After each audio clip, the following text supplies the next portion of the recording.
انسان اپنی زندگی میں بہت سے نشیب و فراز سے گزرتا ہے، کبھی کمال کی بلندیوں کو جا چھوتا ہے، کبھی زوال کی گہرائیوں تک جا پہنچتا ہے۔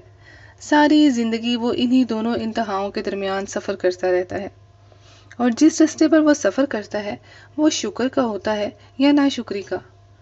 کچھ خوش قسمت ہوتے ہیں جو زوال کی طرف جائیں یا کمال کی طرف، صرف اور صرف شکر کے رستے پر ہی سفر کرتے ہیں، اور کچھ ایسے ہوتے ہیں جو صرف ناشکری کے رستے پر سفر کرتے ہیں، چاہے وہ زوال حاصل کریں یا کمال، اور کچھ ایسے ہوتے ہیں جو دونوں رستوں پر عمل کرتے ہیں، یعنی کمال کی طرف جاتے ہوئے شکر اور زوال کی طرف جاتے ہوئے ناشکری کے۔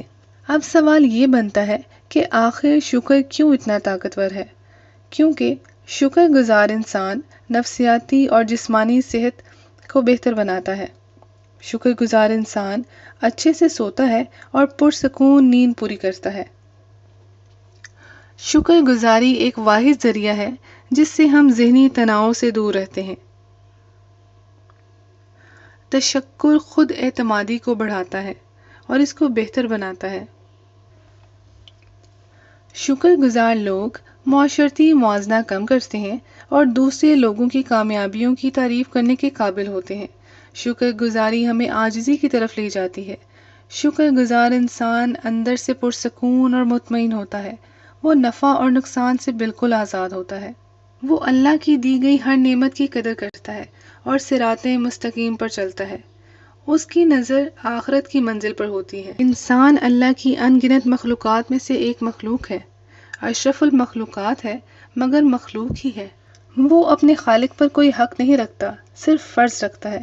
یاد رکھیں کہ ہر انسان زمین پر کسی ایسے ٹریک ریکارڈ کے ساتھ نہیں اتارا گیا کہ وہ اللہ کی کسی بھی چیز کو اپنا حق سمجھ کے مطالبہ کر سکے، لیکن اس کے باوجود اللہ نے اپنی رحمت کا آغاز جنت سے کیا، انسان پر اپنی لامحدود نعمتوں کی بارش کر دی، اور اس کے بدلے میں صرف اور صرف ایک چیز کا مطالبہ کیا گیا، وہ شکر کا تھا۔ ذرا سوچئے، کیا محسوس کرتے ہیں آپ اگر آپ زندگی میں کسی پر کوئی احسان کریں، وہ شخص آپ کو احسان یاد رکھنے، احسان مند ہونے کی بجائے آپ کو ان موقعوں کی یاد دلائے جب آپ نے ان پر احسان کیا تھا، اور آپ کو یہ احساس جتائے کہ آپ کا احسان ان کے لیے کافی نہیں تھا، اگر آپ اس کے لیے یہ کر دیتے، وہ کر دیتے، تو وہ زیادہ خوش ہو جاتا، مجھے زیادہ اچھا لگتا، وغیرہ وغیرہ۔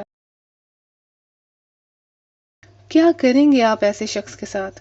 دوبارہ احسان کرنا تو ایک طرف، شاید آپ اس سے دوبارہ تعلق رکھنا بھی پسند نہ کریں۔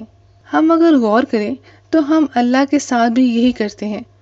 اللہ تعالیٰ کی دی گئی نعمتوں کا شکر کرنے کی بجائے ہم ان چیزوں کے نہ ملنے پر کڑتے رہتے ہیں جنہیں ہم حاصل کرنا چاہتے ہیں۔ اللہ رب العزت پھر بھی رحیم ہے، وہ ہم پر اپنی رحمتیں نازل کرتا رہتا ہے۔ ان کی تعداد اور ہمارے اعمال کے مطابق کمی بیشی تو کرتا رہتا ہے، مگر اس کا سلسلہ کبھی بھی منقطع نہیں کرتا۔